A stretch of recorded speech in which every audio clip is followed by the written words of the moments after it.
In this video, I'm going to help you use Claude and Canva to design a professional logo for your business and then turn that one logo into a complete brand kit. Business cards, signage, social media templates, all matching, all fully editable, even if you've never designed a thing in your life. Quick context if you're new here. Claude is the AI assistant that's become known for deep, genuinely creative work, and Canva is the design platform millions of businesses already use every day. Connect the two, and you can describe any design in plain English and get back real, editable, professional files. That's exactly what I'll help you do today. But before we jump in, the mistake almost everyone makes with AI and logos. They ask for a logo and they get back one flat picture. Looks fine until they realize they can't edit it, can't change the font, can't move a single letter. It's a JPEG and it's a dead end. That's not happening to us today. And the best part, you can start all of this with free accounts. Let's get into it. Two things, a Claude account and a Canva account. If you don't have Claude yet, head to claude.ai and sign up. Takes about 30 seconds. Now we need to connect Canva to Claude. On the left-hand sidebar, click Customize, go to the Connectors tab, hit the plus button, and choose Browse Connectors. Search for Canva, click Connect, pick the Canva account you want to use, and hit Allow, and make sure Canva is toggled on. If that toggle is off, Claude won't touch Canva, and you'll sit there wondering why nothing's happening. Before we design anything, here's a trick I use with every connector, and it saved me a ton of frustration. These tools get updated constantly. What the connector could do 3 months ago isn't necessarily what it can do today. So instead of guessing, I just ask Claude to tell me, list every Canva capability you actually have access to in this chat using only your real available tools as the source of truth. Don't guess or pad the list. For each one, give me a one-line sample prompt. And Claude just hands you the menu. Design generation, editing, exporting, resizing, brand templates. Whatever's live right now, straight from the source. Do this once. It takes 10 seconds, and it means you're working with what the tool actually does, instead of what some tutorial from 6 months ago said it did, including this one. Now, the quality of your logo comes down almost entirely to your brief. And make me a logo for a bakery is not a brief. That's a shrug. Here's the 5-part formula I use. Write this down. 1, the business. What it is, what it actually sells. 2, who it's for. Not everyone. Be specific. 3, the feeling. 3, adjectives, maximum.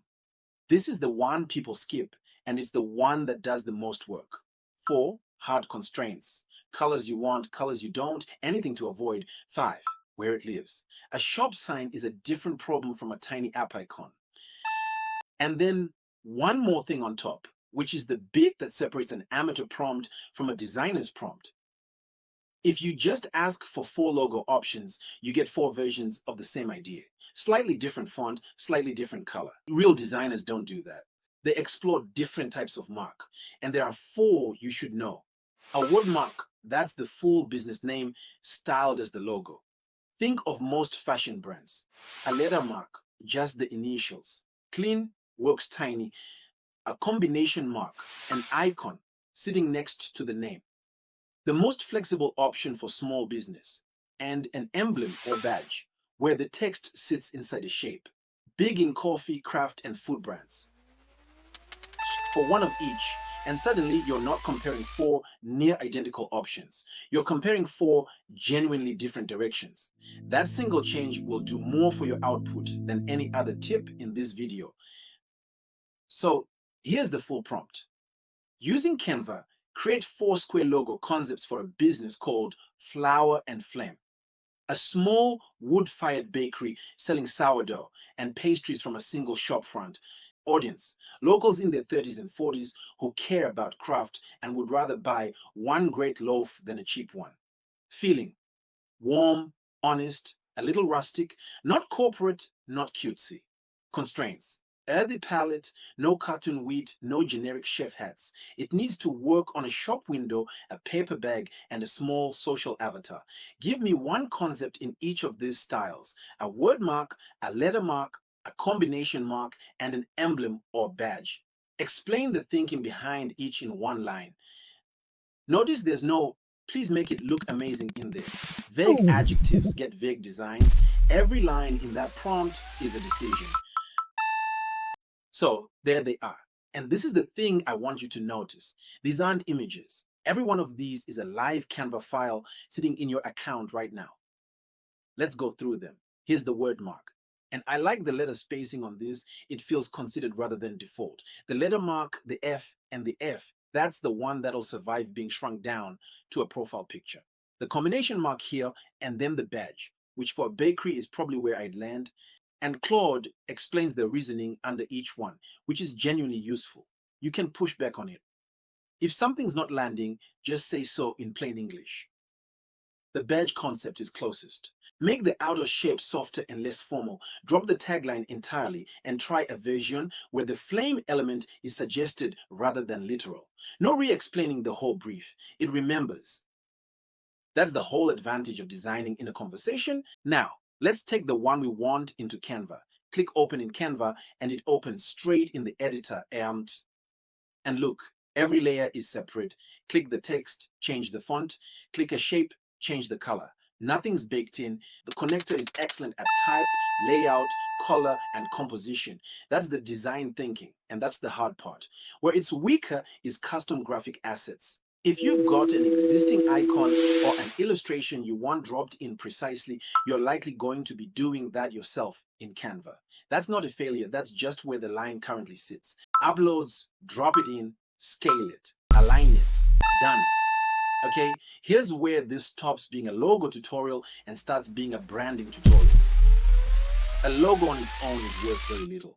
What you actually need is a system. The same colors, the same fonts, the same feel, everywhere your business shows up. So, once you're happy with the logo, save your colors and fonts into your brand kit in Canva. Then everything you generate after this inherits it back to Claude. Using the flower and flame identity we just built, create a matching set. A business card, an A-frame pavement sign for outside the shop, and 3 square social posts announcing that we open at 7 a.m. on weekends. Keep the same palette, typography, and tone across all of them. Same conversation, same brand, whole set. And that's the thing that used to cost a small business 3 weeks of back and forth. 2 quick things before you go and print 500 business cards. Shrink it to the size of a profile picture. If it turns to mush at that size, it's not finished. Go back and simplify. Almost every logo that fails at small sizes. So that's the workflow. Map the tools, write a real brief, ask for 4 different types of mark, refine in conversation, finish in Canva, then extend it into a full system. You now have a brand identity that's editable forever, not a picture you're stuck with. I've put every prompt from this video in the description, so grab those. You now know how to ask for a brand. So go build one. Name it, brief it, make it yours. Thanks for watching. Catch you in the next one.